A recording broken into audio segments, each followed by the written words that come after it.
Welcome back to the Deep Dive. Today we're getting into something I think, well, everyone struggles with at some point. It's this really persistent, kind of frustrating neurological bug, you know, the one that stops us finding satisfaction that actually lasts. We're talking about the happiness treadmill. Ah, yes, the treadmill. It's formally known in the research as hedonic adaptation, and it really is the invisible enemy of sustained joy, isn't it? Totally invisible. You reach that big goal, the promotion, the dream house, maybe finding the right partner, and there's this moment, right?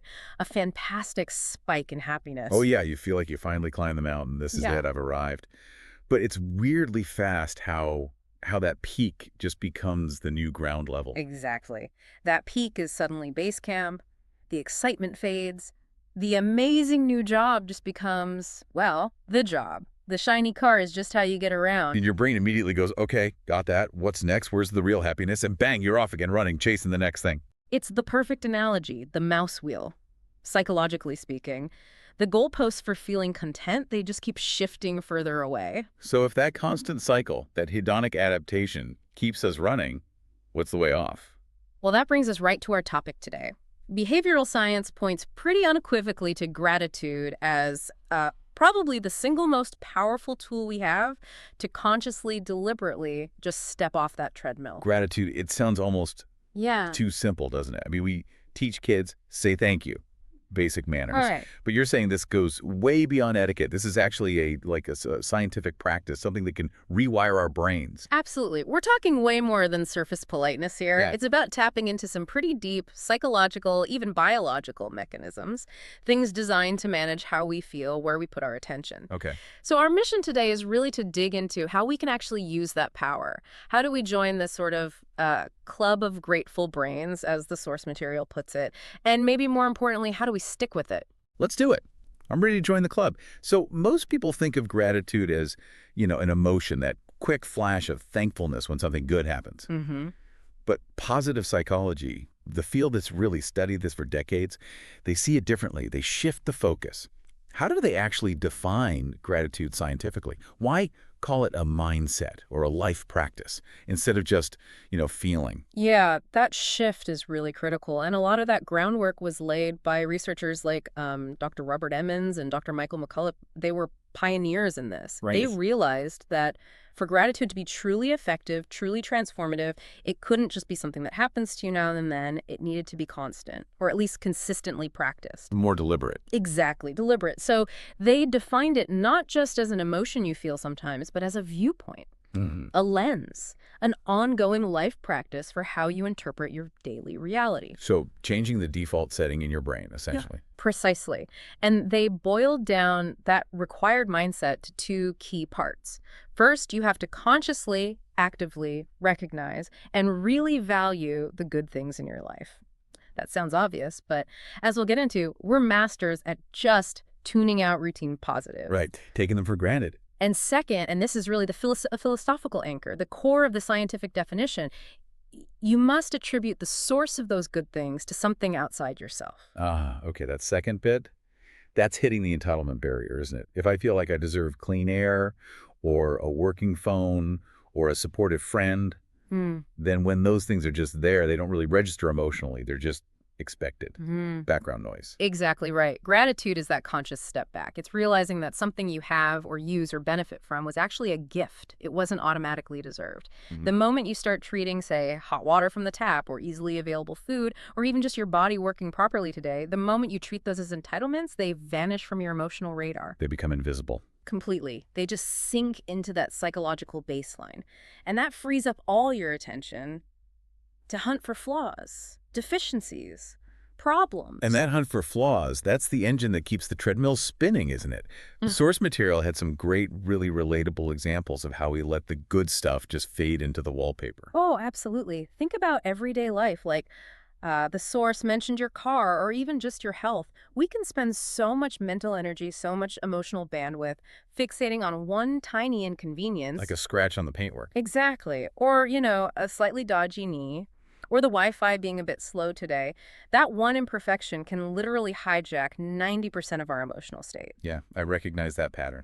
But meanwhile, we almost never pause to consciously appreciate the incredible engineering feat that lets those four wheels reliably carry us miles every single day. Or just the basic miracle that our body is, right now, healthy enough to let us walk around, breathe easily. We treat those massive things, reliable transport, having enough food, breathing, without thinking about it like they're guaranteed, like they're in the bag, as the saying goes. Total taken for granted. And that indifference, that psychological habit, is what lets hedonic adaptation run wild. Gratitude is the intentional intervention. It's consciously pulling that reliable positive thing out of the background hum and putting a spotlight on it. Forcing the thought. Forcing the thought, hang on, this isn't just normal. This reliability, this comfort, this access, this is actually pretty amazing, and I should acknowledge that. It's like you're flipping a switch, manually overriding the brain's default setting, which seems wired for, like, negative bias and just getting used to stuff. That's a great way to put it. You're reprogramming the operating system, shifting from flaw detector mode to blessing scanner mode. Okay, I like that. Blessing scanner mode. So we get the mindset shift. Now let's get into the science. The research shows this isn't just changing your mood temporarily. It actually changes your brain, your body. What are the big, scientifically documented superpowers of practicing gratitude regularly? Yeah, the benefits are pretty profound. We can break them down into three main superpowers, all backed up by solid psychological and physiological research. Okay, superpower number one, the emotional shield. This sounds like building resilience against things like depression and anxiety. This is often the first thing people notice. If you practice gratitude consistently, research shows a strong link to significantly lower rates of depression and less chronic anxiety. Wow. What's the mechanism there? It seems to be rooted in cognitive competition. Basically, your brain only has so much bandwidth for really deep, consuming emotional processing at any one time. Okay, finite resources. All right, so if you're actively directing those cognitive resources towards appreciating things, recognizing the good, well, those same resources aren't available for negative loops, for rumination. So you're kind of starving the negative thoughts of attention. Precisely. Gratitude seems to be neurologically, psychologically incompatible with some of those really toxic treadmill fueling emotions, especially things like jealousy, envy, and regret. Think about envy. To feel envious, you have to focus intensely on what someone else has that you lack. Right. Comparison. But gratitude, by its very definition, forces you to focus intensely on what you already possess. The two processes just can't run at full throttle simultaneously. You're essentially crowding out the negative. So it's like a bad emotion repellent. You're actively filling the space with something positive. That's a great way to think about it, a repellent. You're starving that negative feedback loop. That's powerful. It's not about just suppressing bad feelings, but actively cultivating a better state that pushes them out. Yeah. Does the research show if this is like a long-term fix? Or are those negative feelings just lurking underneath? That's a really good question. The longer-term studies, especially those using gratitude journals over months, suggest it's more like genuine reframing, not just suppression. Okay. What seems to happen is that consistently activating the prefrontal cortex, that's the brain region involved in regulating emotions and thinking about positive things, it literally strengthens the neural pathways for positive recall. So you're building mental muscle for positivity. Exactly. You're not just pushing envy away today. You're building a more efficient system for accessing positive thoughts and memories tomorrow. You're fundamentally shifting your brain's sort of emotional center of gravity, making it more resistant to negativity over time. That makes sense. Building pathways. Yeah. Okay, moving from the mind to the body. Superpower number two sounds even more physical. Physical resilience, better sleep, stronger immunity. How does gratitude impact that? This is where the mind-body connection gets really interesting. A key factor here is the stress response. You know, chronic stress keeps our HPA axis, the hypothalamic pituitary adrenal system, constantly activated. Right, pumping out cortisol. Exactly. Cortisol is great if you're running from a tiger, but high levels over long periods, it's terrible. It messes with sleep, suppresses the immune system, causes inflammation. And gratitude somehow interrupts that cycle. It seems to. By consciously shifting your focus away from perceived threats, scarcity, problems, gratitude acts like a behavioral switch. It helps lower your perception of stress. Okay. And when perceived stress goes down, the HPA axis can power down. Some researchers think it also boosts the activity of the parasympathetic nervous system, the rest and digest system, possibly via the vagus nerve. The vagus nerve. So getting into that relaxed, appreciative state might actually stimulate it, leading to better physical regulation. That's the hypothesis, and the physical evidence supports it. Studies show people who practice gratitude regularly tend to have better heart rate variability, that's a good sign of heart health, and lower resting blood pressure. Wow. And the sleep connection is particularly strong. People keeping gratitude diaries. They consistently report falling asleep faster and feeling more rested when they wake up. Makes sense. Instead of ruminating on worries before bed. You're reviewing a list of good things that happened. It's a completely different physiological and psychological cue. It signals safety and calm, not threat. So, the idea that being grateful could actually help you fight off the flu, as the source hinted, isn't totally crazy. It's tied to reducing that chronic stress load. It's rooted right there. It's a measurable reduction in stress hormones, like cortisol, which directly impacts immune function. Think of it as a physiological shield built by a mental practice, a non-drug immune booster. Incredible. When your body isn't fighting that internal battle against chronic stress. Its resources are freed up to deal with actual external threats, like viruses. Okay, that leads perfectly into the third one. Superpower number 3, the relationship magnet. This feels very social. Absolutely. Gratitude, at its heart, is a profoundly social emotion. Expressing it sincerely isn't just polite. It's a powerful signal to another person. What kind of signal? It says, I see you. I noticed the effort you made for me. I value your contribution to my well-being. It's deep recognition. And that kind of recognition must build connection pretty quickly. Instantly. It strengthens existing bonds like almost nothing else. It also makes other people more likely to want to help you again in the future. It builds what sociologists call social capital. And it fosters empathy. It makes forgiveness easier when conflicts pop up because there's this bedrock of appreciation underneath. It's like emotional glue for relationships. Yeah, I can see that. It makes you think about the difference between, say, giving someone an expensive gift versus genuinely thanking them for something they consistently do. That's a perfect contrast. Buying a fancy gift can be transactional, maybe even a bit impersonal. Right. But sincerely thanking your partner, maybe, for always being emotionally supportive, for the reliability over years, referencing specific times they were there for you, that's investing in the shared history. That builds something much deeper. It makes the relationship feel seen, feel valued, not just assumed. Exactly. Researchers really stress this. That sincere expression of thanks for someone's actions, their presence, their character, it creates a far stronger, more resilient bond than throwing money at the relationship.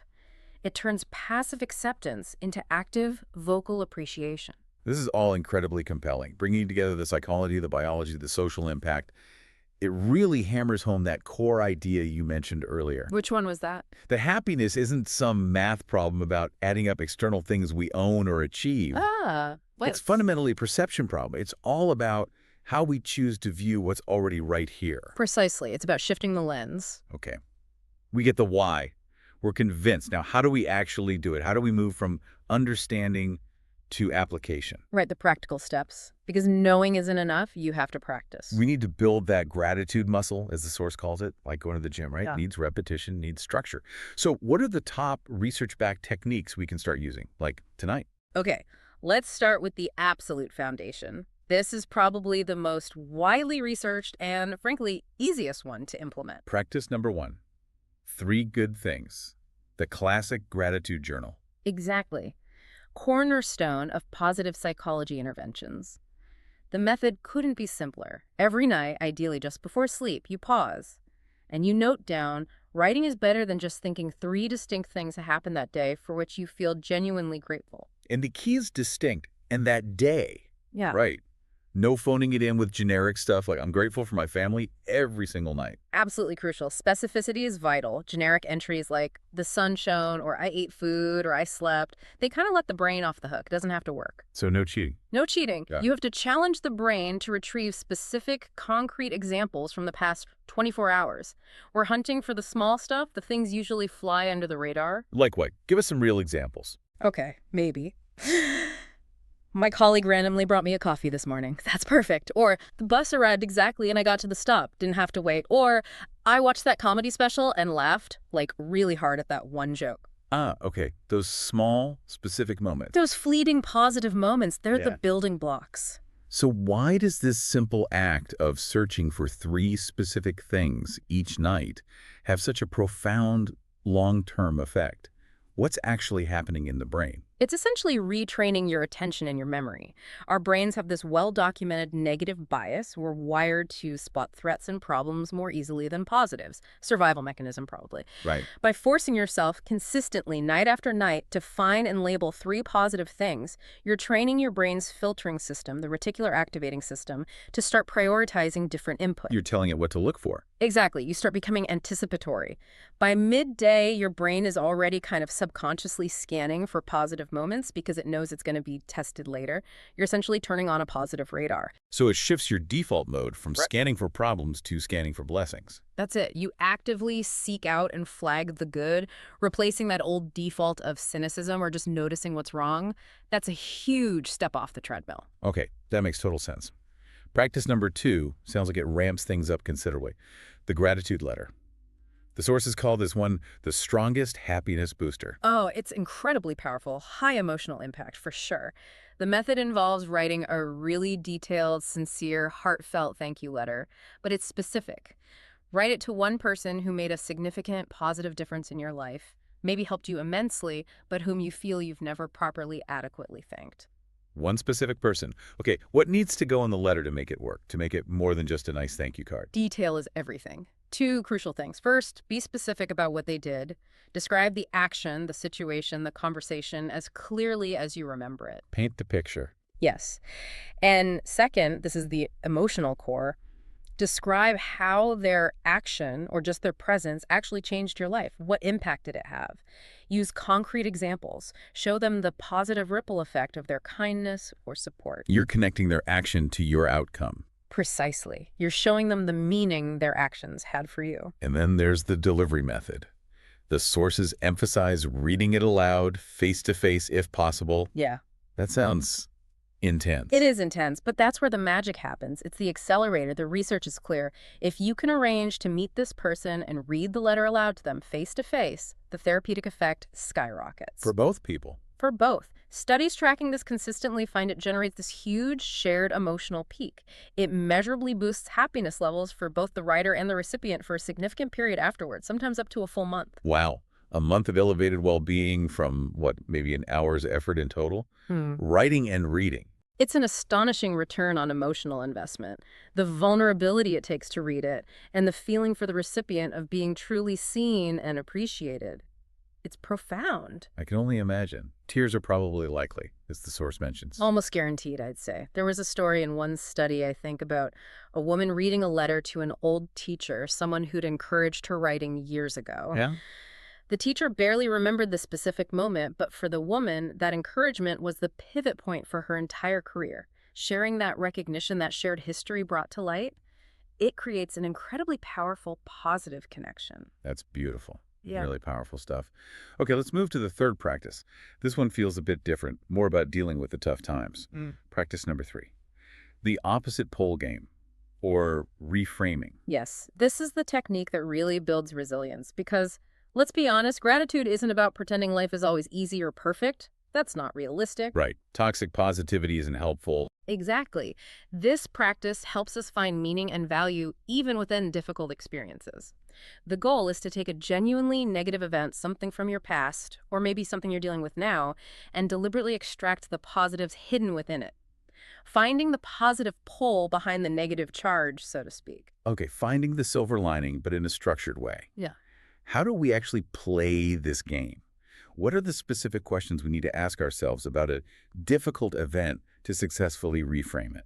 It requires a shift to an analytical mindset, even about something painful. You ask 3 targeted questions to shift focus from the hurt to the potential value. Okay, question 1. First, what did this experience actually teach me? What knowledge, what crucial skill did I gain because I went through this?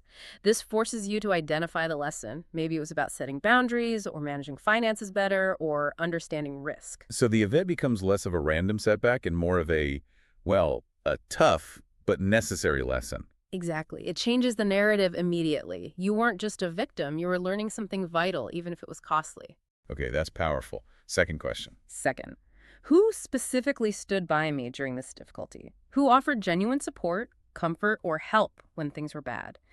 This is so important.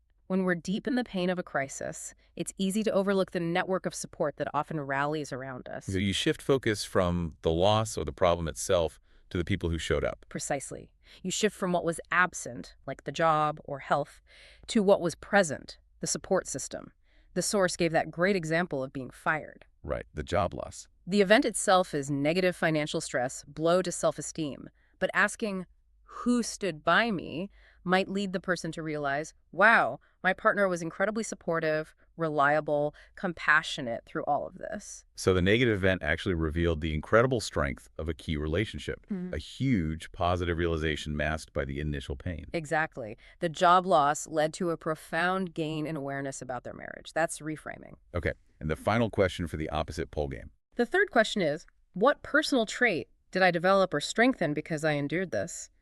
Was it patience, resilience, endurance, maybe flexibility, finding strength you didn't know you had? Focusing on the personal growth aspect. Yes. It shifts the legacy of the negative event. It's no longer just a source of trauma. It becomes a catalyst. If you got through a serious illness, maybe the difficult treatment built incredible endurance or a deeper appreciation for simple mobility. If you overcame a big mistake, perhaps you developed patience or better planning skills. That feels like a really sophisticated way to stop endlessly looping on the negative aspects of the past. You're turning adversity into something you can actually appreciate about yourself. It's arguably the most creative and proactive way to transform difficult experiences into emotional capital instead of letting them just drag you down. This has been incredibly insightful. We've covered the science behind gratitude and how it counters the happiness treadmill, and the how. These three concrete practices: the journal, the letter, the reframing game. It really comes down to choice, doesn't it? Choosing to actively notice and celebrate what we already have, our health, our connections, those small daily wins instead of always chasing the next thing. And realizing that choice fundamentally changes our brain chemistry. It makes us healthier physically and mentally, more connected socially, and definitely more resilient when stress hits. And that core message bears repeating. Yeah. Gratitude isn't just a feeling that washes over you.